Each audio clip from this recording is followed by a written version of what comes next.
শুভ সকাল বন্ধুরা, তোমরা সব কেমন আছো? আশা করছি তোমরা ভীষণ ভীষণ ভালো আছো। আজকে সুন্দর মধুর সকাল দিয়ে তোমাদের এই ব্লগটা শুরু করছি। আমার পেছন ব্যাকইয়ার্ডটা এত সুন্দর লাগে, বাইরে যখনই আসি আর ভেতরে যেতে ইচ্ছা করে না। এখানে ভীষণ ঠান্ডা, মানে সকালবেলা যখন সুন্দর ঠান্ডা থাকে সেরকম ঠান্ডা, আর তার উপরে সূর্যের কিরণ দিয়েছে। আমাদের ব্যাকইয়ার্ডটা বেশ ঘন, অনেক বড় বড় গাছ আছে, তাই জন্য সূর্য ওঠার সাথে সাথে ব্যাকইয়ার্ডেতে একদম বেশি রোদ আসে না, তাই জন্য ভীষণ ভালো লাগে।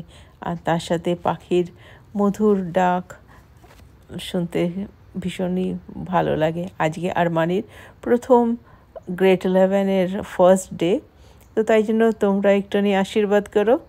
একটু নয়, আশীর্বাদ তো আশীর্বাদই হয়। তো চলো এখন ভেতরে যাই। আর মানে সকালবেলা ব্রেকফাস্ট খাবি, সিরিয়াল, মিল্ক, আর তাই বাটি আর সমস্ত কিছু দিয়ে দিয়েছি। আর আজকে ওর ওর লাঞ্চ বানাবো। ও নিজেই বলেছে, কালকে আমরা গেছিলাম চাইনিজ দোকানেতে, আর ওখানেতে এই ডাম্পলিংটা ওর ভীষণ ভালো লাগে। জাস্ট সিম্পল, যেহেতু বানানো আছে, প্যাকেট থেকে খুলে গরম জলেতে দিয়ে দিলেই হয়ে যাবে। আর আমার ইচ্ছা ছিল ওকে জাস্ট এমনি বয়েল করে দিয়ে দেওয়া, কিন্তু বলছে যে 3 ঘন্টা পরে ওদের লাঞ্চ হবে, মানে এখন সকাল 7টা, আর ওদের লাঞ্চ হবে প্রায় 10টা, 3 ঘন্টা না, 4-5 ঘন্টা পরে বোধহয়, এখন এবছরে বোধহয় 12টার সময়, আমি ঠিক জানি না। তো তাই একটু নিষিদ্ধ করার পরে এরপর একটুখানি আমাকে ভেজে দিতে বলেছে। তো তেলেতে সেসিমি অয়েলেতে ওকে ভেজে দেবো ডাম্পলিংগুলো। খেতে তো বেশ ভালো লাগে, গরম গরম ডেফিনেটলি খুবই ভালো লাগে। তো কি করে সামারটা শেষ হয়ে গেল এত তাড়াতাড়ি। যখন ও মে মাসেতে ওর স্কুল শেষ হয়, গ্রেড 10, তখন 3 মাস বলছিল। তখন সত্যি করে আমি ভাবলাম যে 3 মাস অনেক কিছুই করার আছে, অনেক কিছুই। এবছর আমরা অনেক ঘুরতেও গেছি অনেক জায়গাতে, আর ঘরেতেও ও অনেকই ছিল, তাই তার উপরে আবার বন্ধুদের বাড়িতেও অনেক সময় স্পেন্ড করেছে। সামারটা খুবই ভালো গেছে।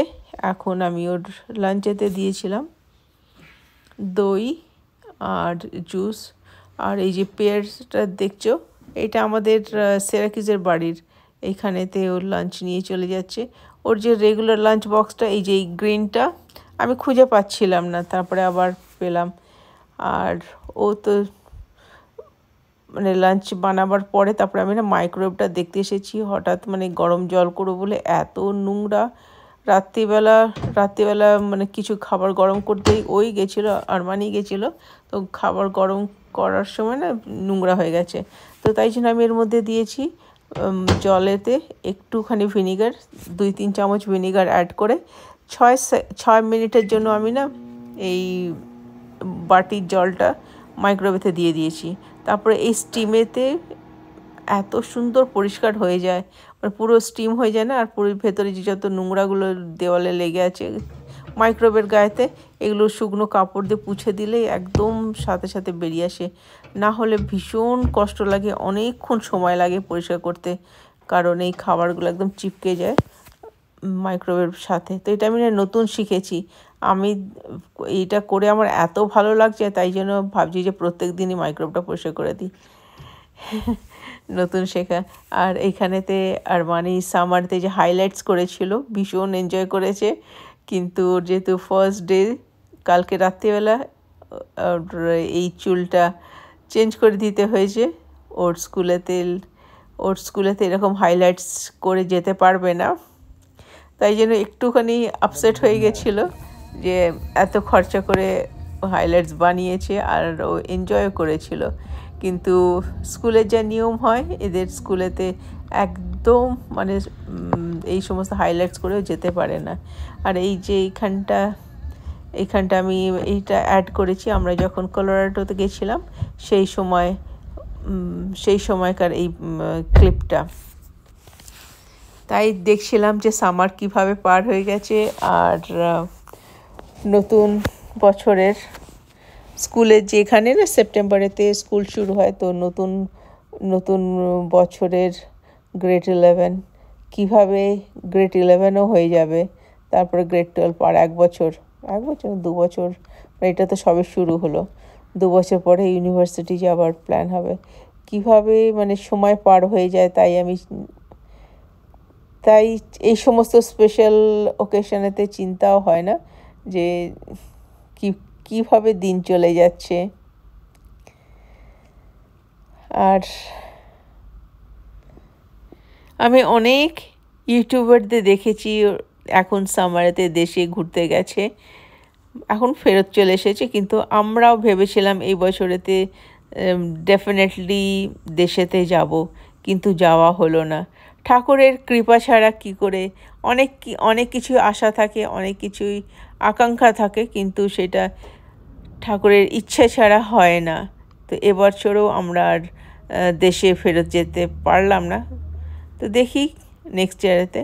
আর এই দেশেতে না ভীষণ এটা কমন জিনিস, বাচ্চারা প্রথম দিনেতে স্কুলে যায়, সেই দিনকার কিছু ফটো কিছু মেমোরিতে রাখার জন্য ভিডিও নিয়ে নেয়। আর মানিরও তাই আমি করছিলাম, ফটো নিচ্ছিলাম। আর প্রথম দিন গ্রেড 11-এর জন্য যাচ্ছে, আর 2 বছর।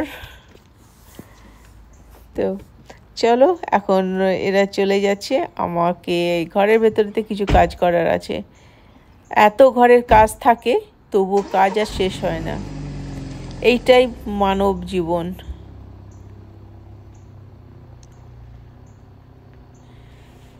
এইখানেতে না আকাশেতে এক এক জায়গাতে এত ঘন মেঘ, মনে হয় যে এক্ষুনি বৃষ্টি পড়বে।